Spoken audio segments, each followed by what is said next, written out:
ಮೂಡ ಹಗರಣಕ್ಕೆ ಸಂಬಂಧಪಟ್ಟಂತೆ ಲೋಕಾಯುಕ್ತ ತನಿಖೆ ಮೈಸೂರಿನಲ್ಲಿ ಚುರುಕಾಗ್ತಾ ಇದೆ. ದಿನದಿಂದ ದಿನಕ್ಕೆ ಜಾಸ್ತಿ ಆಗ್ತಾ ಇದೆ. ಈಗಾಗಲೇ ದೂರುದಾರರನ್ನು ಕರ್ಕೊಂಡೋಗಿ ಕೆಸರೆ ಗ್ರಾಮದಲ್ಲಿ ಸ್ಪಾಟ್ ವಿಸಿಟ್ ಮಾಡಿ ಸ್ಥಳ ಮಹಜರ್ ಮಾಡಿದ್ರು. ಈ ವಾರವೇ ಎಲ್ಲ ಸ್ಥಳ ಮಹಜರನ್ನು ಮುಗಿಸಲಿದ್ದಾರೆ ಲೋಕಾಯುಕ್ತ ಟೀಮ್ ಅಂತಕ್ಕಂಥ ಮಾಹಿತಿ ಇದೆ. ಹಗರಣದ ಮೂಲ ಭೂಮಿಯ ಮಹಜರನ್ನು ಲೋಕಾಯುಕ್ತರು ಈಗಾಗಲೇ ಮುಗಿಸಿದ್ದಾರೆ. ಇವತ್ತು ಗವರ್ನಮೆಂಟ್ ಹಾಲಿಡೇ, ಲೋಕಾಯುಕ್ತ ಕಚೇರಿಗೆ ರಜೆ. ನಾಳೆಯಿಂದ ಮತ್ತೆ ತನಿಖೆ ಚುರುಕಾಗುತ್ತೆ. ಆಮೇಲೆ ಮುಖ್ಯಮಂತ್ರಿಗಳ ಪತ್ನಿಗೆ ಕೊಟ್ಟಿದ್ದಾರಲ್ಲ 14 ಸೈಟ್, ಅದರ ಮಹಜರ್ ಪ್ರಕ್ರಿಯೆಗೆ 3 ದಿನ ಬೇಕಂತೆ. ಸ್ಥಳಗಳ ಮಹಜರ್ ಪ್ರಕ್ರಿಯೆ ಮುಗಿದ ಮೇಲೆ ಮೂಡ ದಾಖಲೆಯನ್ನು ಪಡೆಯುತ್ತೆ ತನಿಖಾ ತಂಡ.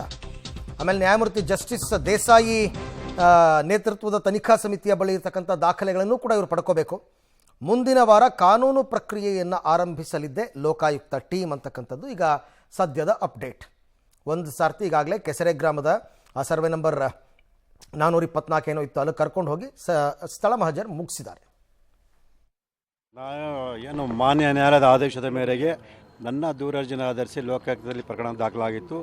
ಆ ವಿಚಾರ ಸಂಬಂಧದಲ್ಲಿ ಒಂದು ವಿಚಾರಣೆಗೆ ಬರಬೇಕು ಅಂತ ನನಗೆ ನೋಟಿಸನ್ನು ಜಾರಿ ಮಾಡಿದ್ರು.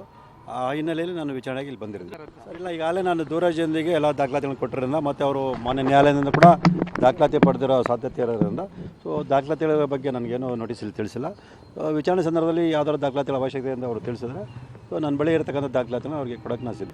ಇಲ್ಲ ಸರ್, ಇದರಲ್ಲಿ ಟೆಕ್ನಿಕಲ್ ಎವಿಡೆನ್ಸ್ ಯಾವುದೂ ಬರಲ್ಲ. ಇಲ್ಲಿ ದಾಖಲಾತಿಗಳು ಏನು ದಾಖಲಾತಿಗಳಿದೆ, ದಾಖಲಾತಿಗಳ ಸಾಕ್ಷ್ಯಾಧಾರಗಳು ಇರೋದಿಲ್ಲಿ. ಸೊ ದಾಖಲಾತಿಗಳ ಸಾಕ್ಷ್ಯಾಧಾರಗಳನ್ನ ಅವ್ರು ಕೇಳಬಹುದು. ಮೊದಲು ದೂರರ್ಜಿ ಕೂಡ ಸಂದರ್ಭ ಎಲ್ಲ ದಾಖಲಾತಿ ಸಂದರ್ಭ ಕೊಟ್ಟಿದ್ದೀನಿ. ಸೊ ಹಾಗಾಗಿ ಅವ್ರು ಯಾವುದೋ ದಾಖಲಾತಿಗಳನ್ನು ಈಗ ನೋಟಿಸಲ್ಲಿ ತಿಳಿಸಿಲ್ಲ. ಈ ಬಗ್ಗೆ ಕೂಡ ಮತ್ತಷ್ಟು ಮಾಹಿತಿ ನನ್ನ ಕೊಲೀಗ್ KP ನಾಗರಾಜ್ ಅವರಿಂದ ಪಡ್ಕೊಳ್ಳೋಣ. KP, ಈಗ ಆಯಿತು, ಎಲ್ಲ ಸ್ಥಳ ಮಹಜರು ಕೂಡ ಮುಕ್ತಾಯ ಆಗುತ್ತೆ ಇದೇ ವಾರದಲ್ಲಿ ಅಂತ ಅಂದ್ಕೊಳ್ಳೋಣ. What next? ಮುಂದೆ ಹೇಗೆ ಇವರ ತನಿಖೆ ಸಾಗುತ್ತೆ ಅಂತ? ಅರವಿಂದ್, ಈ ವಾರ ಎಲ್ಲ ಸ್ಥಳ ಮಹಜರನ್ನು ಮುಗಿಸಿದ ನಂತರದಲ್ಲಿ ಇರುವಂತಹದ್ದೇ ದಾಖಲೆಗಳ ಸಂಗ್ರಹ ಅಂದರೆ ಮೈಸೂರು ನಗರಾಭಿವೃದ್ಧಿ ಪ್ರಾಧಿಕಾರದ ಬಳಿಯಲ್ಲಿರುವಂತಹ ಅಧಿಕೃತ ದಾಖಲೆಗಳು, ಈ ಸೈಟ್ಗಳಿಗೆ ಸಂಬಂಧಪಟ್ಟಂಥ ದಾಖಲೆಗಳು ಯಾವ್ಯಾವುದು ಅನ್ನುವಂಥದ್ದು ಇಲ್ಲಿ ಬೇಸಿಕ್ ಆಗಿರುವಂಥದ್ದು. ಅರವಿಂದ್, ಮಲ್ಲಿಕಾರ್ಜುನ್ ಅವರಿಗೆ ಏನು ಸಿದ್ದರಾಮಯ್ಯರ ಬಾಮೈದ ಮಲ್ಲಿಕಾರ್ಜುನಿಗೆ ದೇವರಾಜ್ ಮೂಲಕವಾಗಿ ಸೈಟನ್ನು ಜಮೀನನ್ನು ಆತ ಖರೀದಿ ಮಾಡಿದ್ದಂಥದ್ದು. ದೇವರಾಜ್ಗೆ ಈ ಭೂಮಿ ಬಂದಂಥದ್ದು ಹೇಗೆ? ಅದರ ಈ 1968ರಿಂದಲೂ ಕೂಡ ಇದರ ಬಗ್ಗೆ ದಾಖಲೆಗಳನ್ನ ಪತ್ತೆ ಹಚ್ಕೋಬೇಕು.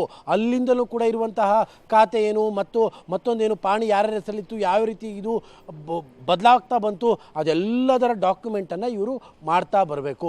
1968ರಿಂದ ಎಲ್ಲ ದಾಖಲೆಗಳನ್ನು ತೆಗಿತಾ ಬಂದು ನಿಂತು 2004ರಲ್ಲಿ ಮಲ್ಲಿಕಾರ್ಜುನ ಸ್ವಾಮಿಗೆ ಯಾವ ರೀತಿಯಾಗಿ ಇದನ್ನು ಮಾರಲಾಯಿತು, ಮಾರಿದ್ರ ಅಥವಾ ಇಲ್ವಾ, ಮಾರಿದ ನಂತರದಲ್ಲಿ ಮಲ್ಲಿಕಾರ್ಜುನ ಸ್ವಾಮಿ ಈ ಭೂಮಿಯನ್ನು ತನ್ನ ತಂಗಿಗೆ ಗಿಫ್ಟಾಗಿ ಕೊಟ್ಟಿದ್ದಂಥದ್ದು.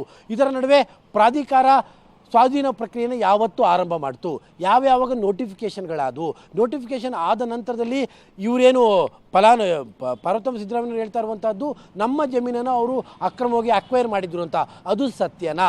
ಹಾಗಾದರೆ ಮೂಡ ಅಕ್ವೈರ್ ಮಾಡೇ ಇಲ್ವಾ? ಈ ಥರದ ಎಲ್ಲ ಪ್ರಶ್ನೆಗಳಿಗೆ ಉತ್ತರ ಹುಡುಕುವಂಥ ಸಲುವಾಗಿ ದಾಖಲೆಗಳ ಪಟ್ಟಿಯನ್ನು ಸಂಗ್ರಹ ಮಾಡೋದಕ್ಕೆ ಶುರು ಮಾಡ್ತಾರೆ. ಭಾಳ ಬಿಗ್ ಟಾಸ್ಕ್ ಅಂದರೆ ಬಿಗ್ ಟಾಸ್ಕ್ ಮೀನ್ಸ್ ಭಾಳ ದೊಡ್ಡ ಕೆಲಸ ಇರುವಂಥದ್ದು ಅಷ್ಟೇ. ಅದೇನು ತುಂಬ ಬಿಗ್ ಟಾಸ್ಕ್ ಏನಲ್ಲ, ಯಾಕಂದರೆ ಎಲ್ಲ ರೀತಿಯಂಥ ಪವರ್ಸ್ ಇರುತ್ತೆ ಲೋಕಾಯುಕ್ತರಿಗೆ. ಹಾಗಾಗಿ ಆ ಎಲ್ಲ ದಾಖಲೆಗಳನ್ನ ಹಂತವಾಗಿ ಪತ್ತೆ ಹಚ್ಚು ಅಂದರೆ ಪಟ್ಟಿ ಮಾಡುವಂಥ ಕೆಲಸವನ್ನು ಮಾಡ್ತಾರೆ.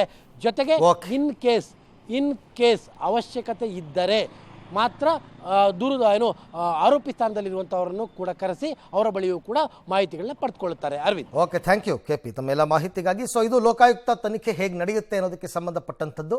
68ನೇ ಇಸವಿಯಿಂದ ದಾಖಲೆಗಳನ್ನ ಕಲೆಕ್ಟ್ ಮಾಡಬೇಕು.